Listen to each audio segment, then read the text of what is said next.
Disconnected by Brandon Crilly. Part 1. The 38th floor of 178 Laurier Avenue was quiet as usual. Every employee of the International Grain Commission, which occupied the entire floor, was holed up in his or her office, leaving the corridors virtually deserted. In one of the offices along the building's north side, Seth sat silently at his desk. His door was shut, the blinds closed against the empty corridor beyond. His monitor displayed a screensaver advertising a new software app, FileJazz, proclaiming in bright blue letters that it was the only way to, quote, keep your files neat, organized, and ready to read, unquote. Seth wasn't looking at it. His eyes were fixed away from the computer on the office's only window, through which he could see the slate-gray surface of the building across the street. There was nothing particularly interesting out there for him to see, at least not anymore. He had spent most of his morning looking down on the streets below, piecing together things that he didn't understand based on things he had never seen before. Then he had shifted to his computer, seeking information like a dying man seeking a cure for smallpox, until finally that had become too much for him, and he sunk back in his chair and started staring out the window. Behind him, he could hear his mobile vibrating again. The first few times, the sound of the Rexon J95 Slim's motor against the thin office carpet had made him jump. Now, he was barely aware of it. Another request to play a game, he figured, or maybe a text message from one of his countless friends. Seth didn't even know what time it was. His only clocks were on the mobile or on the computer, and he was afraid to look at either. For all he knew, the workday was done and he could go home, but he knew that would mean going back out into the street, and he didn't think he could quite face that yet. He just needed a few more minutes of calm to steady his nerves and come to grips with everything he had learned, to come to grips with the reality of his life. He couldn't stop thinking about his morning. He could see the other commuters on the bus, the gray buildings and colorful marquees, the police officers, the fact that no one ever looked up, and the insistent message, safety and security forever. Today was the first day that he truly understood what that phrase meant. He finally worked up the courage to check the time on his computer. It was 3:30. He couldn't leave until 5. Seth thought about sitting in his office for another hour and a half and decided against it. When he stepped into the corridor, he was planning on going to the washroom. He only took 2 steps before the silence of the corridor struck him. There was no one around. Seth thought about it, and he couldn't remember ever seeing or hearing anyone in the corridor except when they all left at 5. And he couldn't place any of their faces, let alone their names. For all he knew, everyone else was a figment of his imagination, like the people outside and on the bus. The feeling of being alone was almost as terrible as the feeling of understanding, so Seth turned and started walking down the hallway. Part 2. Haley wasn't watching where she was going as she walked down the street toward her office. She had never needed to, trusting instinct to maneuver between the throngs of people on her way to work while she read something on her Agora M620 mobile. Today, it was an article about how families of koalas interacted in the rainforest. She had always loved animals, especially animals from faraway places that she'd probably never see. There were 7 different news feeds providing animal-related articles to her mobile. She was never lacking reading material. The 38th floor corridor was empty, as usual. She was just finishing her koala article when she entered her office, punctual as always, at about 10 minutes before 9. She hung her coat on the back of the door, signed onto the computer, and set her mobile aside. As her desktop materialized on the monitor in front of her, she smiled at the zebra statuette on her desk, the only non-functional item on its surface. Then she got to work. Inputting documents, files, and other data into sections of the International Grain Commission's new database went smoothly, as always. Haley had a knack for organization and order, so setting up the database was easy. More importantly, she enjoyed the straightforwardness of the database's configurations and the linear methods to inputting the text she received from the other departments. Her me time would alert her that somebody had sent her something new to input, and she'd put it in her queue and eventually get to it. Step by step, like a beaver building a dam, placing sticks in just the right places for the entire structure to be stable. Near the end of the day, she had finished her usual inputting quota and was stretching in her chair when she heard a noise. She instinctively scanned her monitor, looking for another me-time alert, but there was nothing. When she heard the noise again, she glanced at the window, wondering if a bird had flown into it. She finally swiveled in her chair and saw someone through the blinds of her office door. He was staring at her, smiling in an almost sheepish way. Haley just stared back at him, wondering what he wanted, until she realized that she would probably open her office door and find out. "Hi," he said after she opened the door. "Hi," Haley said back, and they both lapsed into silence. Her visitor was the first to speak again. "I'm Seth," he said. There was another pause, and then, "I work a couple doors down from you, writing abstracts for the database." "Oh." An image of a recent message appeared in her mind. "You mean you're Seth D., the one who's writing the abstracts for the database?" She had no idea what his last name was. Their emails and me-time messages only showed last initials. She also realized that she had just repeated back what he had already told her, that he wrote abstracts, and silently chided herself. "I'm better at conversations than this, aren't I?" She had no way to gauge, since she couldn't remember the last time she'd spoken to someone face-to-face, except her husband, and he usually messaged her from between rooms. "I'm Haley," she said. "I enter your abstracts into the database."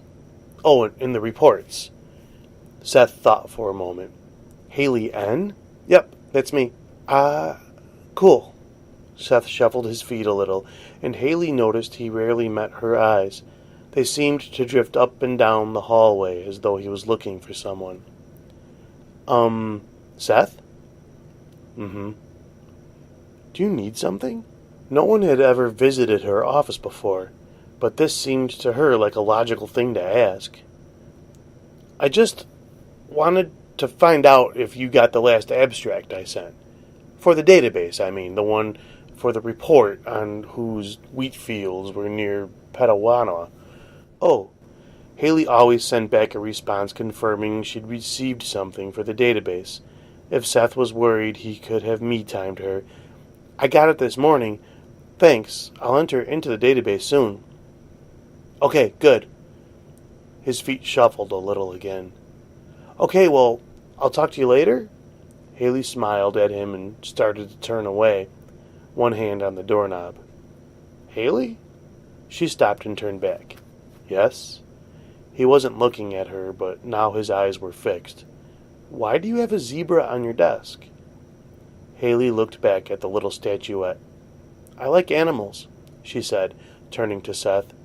Figuring that wasn't enough of an explanation, she continued, "I've loved animals since I was a kid, especially animals from overseas, like Africa or Asia. I ordered the zebra from a safari catalog and just kind of put him there. I thought the room could use a little something extra. I don't know." "Extra," Seth repeated softly. He was still looking at the zebra, not at her. "Have you ever seen a real one?" "No," Haley said, quickly and with a quick grin. She had never been out of the country before. A small part of her wanted to, but she knew she really had no reason to go. She could read about zebras and watch videos all she wanted, on her mobile. For a while, Seth didn't say anything, and Haley was about to speak when he suddenly said, "Do you ever look out your window?" "Excuse me?" "I was looking out my window," he said, and then walked past her into the office. Haley just watched in shock as he went up to her window to look outside. "I don't think I've ever looked out it before. I hadn't even looked at the buildings out there, even from the street, until yesterday. Seth, what are you... But he kept talking, more quickly and more fully than he had since he first said hello to her, as though he had been holding back all his words for this moment in their conversation. There are so many buildings out there, but they're so tall, so gray, grayer than I've ever seen before. And the strangest thing is that if I look around at the buildings, I have no idea where I am. But if I'm not looking, I can find my way between here and the bus stop without even trying.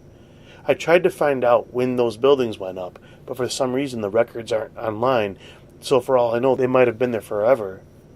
He paused and turned to look at her. His face was flushed. Do you ever look at the buildings? Haley shook her head. No, I don't. What do you do? I read about animals. She stayed in front of her office door, still trying to figure out what Seth was doing, why he was in her office. On your mobile, right? Seth asked. I play games on mine, mostly Desert Crusher 9, except today. What did you do today? Nothing. My phone died, he said, and his voice was hushed with a hint of exhilaration. Haley's eyes involuntarily flicked towards her Agora where it sat on her desk. A dozen terrified questions entered her mind, but she was only able to voice one word. How? Seth glanced back to the window again, and then he told her. Part 3. It had started during the bus ride to work. At first, the low battery warning on Seth's mobile was no different than noticing that his stapler needed to be refilled. When he plugged his phone into the charging station beside his seat and the warning didn't disappear, Seth frowned and pulled out the spare, fully charged battery he kept in his briefcase. Once he switched the batteries, he waited patiently as his screen flashed Rexon's trademark logo, followed by a familiar loading screen. Then it returned to the image of a chubby, grinning cartoon armadillo. He had been halfway through the 7th level of Desert Crusher 9, a new game he had downloaded, and he was hoping to beat it before he got to work. The armadillo finally disappeared, and Seth was returned to exactly where he had been in his game. Except the battery icon was still flashing. When he started to think of another solution, his mobile emitted a low whoop, and then a warning message popped up. Low battery, critical, please find new power source immediately. Seth desperately thought about what to do, trapped on the bus with a dying mobile.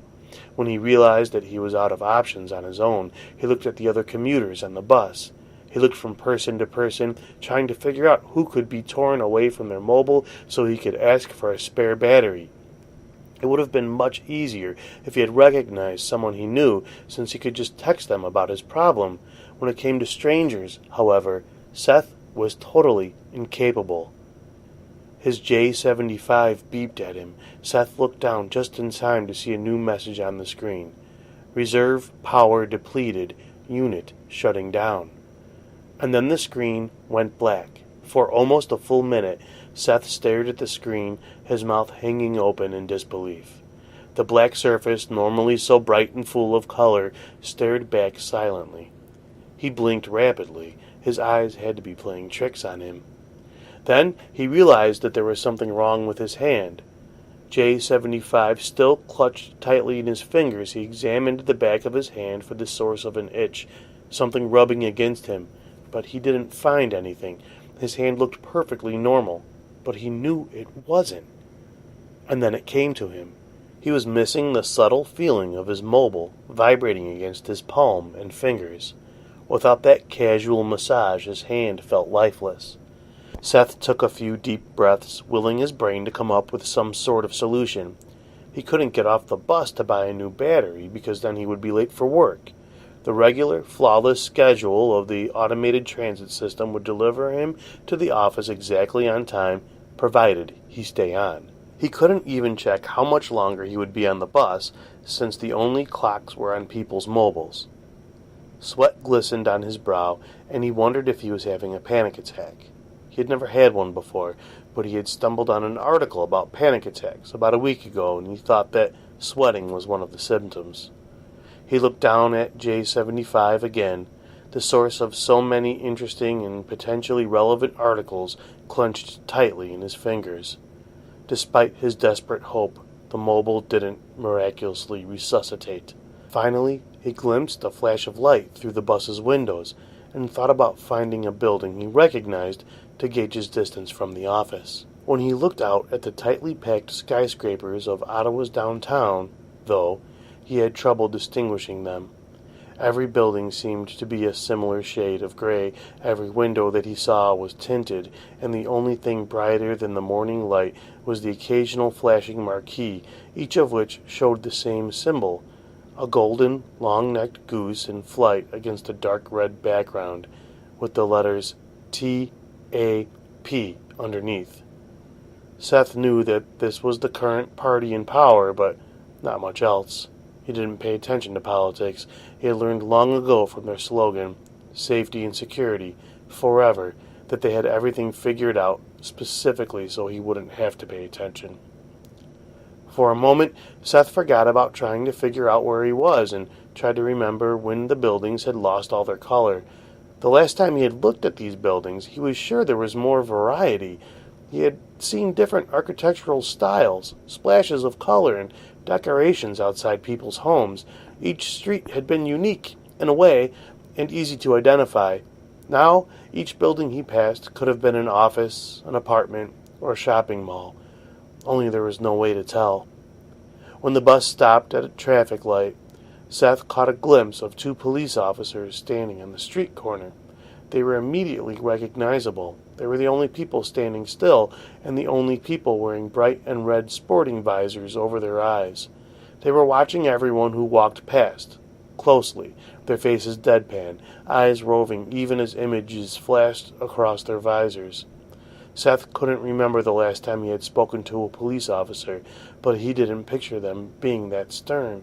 One of the officers looked directly at him just as the bus started to move. The officer didn't move his eyes from Seth's, and Seth could have sworn that he saw those eyes widen slightly, almost in alarm. The officer was speaking into his wrist, his eyes never leaving Seth, even as the bus moved away and the officer disappeared from view. A nervous sweat had formed along Seth's back. He kept staring out the window of the corner of his eye until he felt the bus slow and heard his stop being called. He departed with some of the other passengers, feeling slightly numb. The street outside was full of people, flashing back and forth through the downtown core. Seth could see the commission's building about half a block down the street.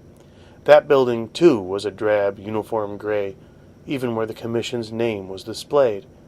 Despite the number of people on the street, everything was quiet. There were no honking horns, no shouts from street vendors, and no sounds of conversation, all of which he could remember when he walked through downtown as a child. He also remembered being bumped into often on the sidewalk, but as he stood still in the torrent of people, not a single person touched him. Even glued to their mobiles, they dodged around each other with surprising ease. It was like a bizarre dance, with Seth stuck in the middle. He didn't like it. "Sir," Seth spun around. He came within inches of knocking over a middle-aged woman, but she dodged around him without ever looking up. Two police officers were walking toward him through the crowd. Both of them were women about his age. Unlike the officer who had been staring at Seth earlier, these two wore large, friendly smiles. "Sir, is there something wrong with your mobile?" the officer who had spoken asked.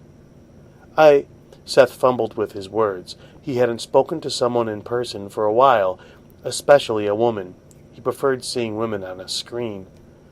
"Looks like a dead battery," one of the officers said.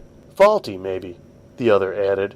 They looked at him, nodding in polite understanding, and the closer one extended a gloved hand.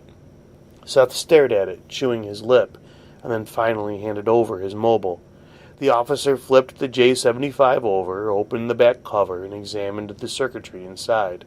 Her partner kept her eyes on Seth the entire time. When the officer closed the back cover, she said, "Nothing wrong here. Definitely faulty batteries." The officer looked up at him and handed him back his phone. She reached into a pocket of her padded vest and took out a standard-issue mobile battery. "This one's fully charged," she said. "It's all yours." Seth accepted the battery silently. He looked down at his hands, one holding the battery and the other holding his J75. The latter's blank screen stared back at him. "Sir," he looked up at the other officer, who hadn't spoken. "Do you need one of us to insert the battery?" At first, he didn't respond. He looked back at his hands again. Sir," the first officer said flatly, "please replace your battery." Seth looked up and saw that neither woman was smiling anymore. He nodded and quickly swapped the new battery for his depleted one. His Rexon J75 Slim returned to life almost instantly. Its familiar welcoming message greeted him before the screen reverted back to its exact place in Desert Crusher 9. His fingers returned to their customary places on either side of the mobile, almost on their own, but Seth didn't feel the same comfort as before. "Sir, we can take your old batteries if you'd like." Seth looked up at the officers. In a low, uncertain voice, he said, I'll hold on to them."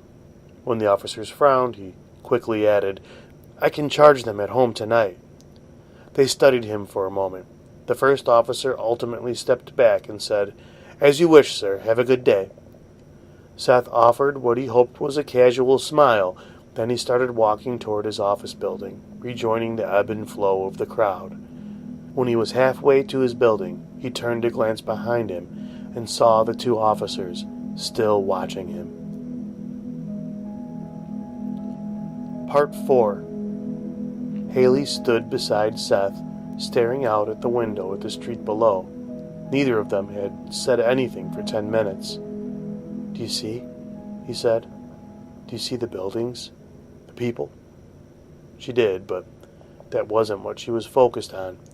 She had taken in the scenery, or lack thereof, and digested it. Now she was looking for pigeons, or squirrels, or any kind of animal moving among the buildings, but there was nothing. No signs of any kind of life except for the sea of people moving around on the sidewalk below. When she was a little girl, she had played with the pigeons on the street. She could remember chasing them and giggling as they scuttled away, taking a while to remember that they had wings and could fly away from her. She had chased seagulls, too, and tried to pet squirrels. Her parents had eventually bought her first mobile, a Geneva D233, and she had stopped playing her former games, always figuring the animals would be there if she ever went back. Now they seemed to be gone. "There's so much I didn't know. There's so much none of us know," Seth said. He was fiddling with his hands as though they were searching for something to hold. Haley looked over at her desk where she had her mobile. Seth hadn't stopped his story on the street. He told her some of what he'd learned from the internet as well, about the TAP. She wasn't sure if she wanted to pick up her mobile again, and said this to Seth. "We might have to," he said. "They'll notice if we don't have one." The pact was as simple as that. They didn't need to say anything else. Haley wondered whether she'd have the courage to remove her mobile's battery today, or if she would have to wait until she got home and have her husband help her. "Mr. Donner?" They both spun to see a different man standing in the office doorway. He was wearing a crisp shirt and tie, and he had his hands in his pockets. Haley was fairly sure she had never seen him before, but the commission's insignia was pinned to his chest. "Why aren't you at your workstation, Mr. Donner?" Seth spluttered a little. I just need to—" "He was just asking me about one of the reports." Haley spoke without thinking. "He's writing an abstract and wanted a second opinion for the keywords for the database." "I see," the man said. He smiled thinly. "Too complicated for me time?" To that, Haley didn't have a response. Seth didn't seem to have any answer either. "It's 4:30, Mr. Donner. I suggest you return to your workstation until 5, the man said. "You can continue speaking with Mrs. Norberg another time." Seth nodded and walked past Haley. He glanced back at her quickly and then was out the door and down the hallway. The man turned the other way and disappeared without a word. Haley shut the door to her office and sat down at her desk. For a while, she just sat, staring at her screen until she finally thought to go back to the database. All she did was click absently, glancing periodically at her zebra and studiously not looking at her mobile. She had finally gotten back to a semblance of her usual work when someone me-timed her. Her eyes widened at the name in the sender line, Seth D. All the message said was, "Safety and security forever." Below was a link. She clicked it and read. Part 5. Haley didn't see Seth when she left at 5 that day. She glanced into every office she passed on her way to the elevator, but he wasn't in any of them. They all looked identical, so she had no way of knowing which was his. She didn't talk to her husband about what she had learned. She would, in person, and he would listen. She needed time to process first, though. And when she came to work the next day, she scanned the offices again, but there was no sign of Seth. She wondered if he worked a shorter day than she did, or just hadn't come in. But when she didn't receive any abstracts from him that day, a knot of tension formed in her stomach, nibbling at it like a vole. Unable to resist, she me-timed her supervisor, Mr. Bennett, who oversaw every employee working in the new database. The message came back almost immediately. Seth has been promoted to another office. Keep up the good work. Below this was a single line in bold blue writing. For a special commission promotional app, click here and enjoy. Haley didn't respond to the message. She had never doubted a word Mr. Bennett had ever told her. She had never had a reason to. But somehow this message only intensified the knot in her stomach. She leaned back in her chair, staring at the screen. At the end of the day, after she signed off from her computer, she picked up her Agora mobile and thought about Seth and his dead battery. When she closed the door to her office, both of her batteries were resting on her desk, where her zebra could watch over them.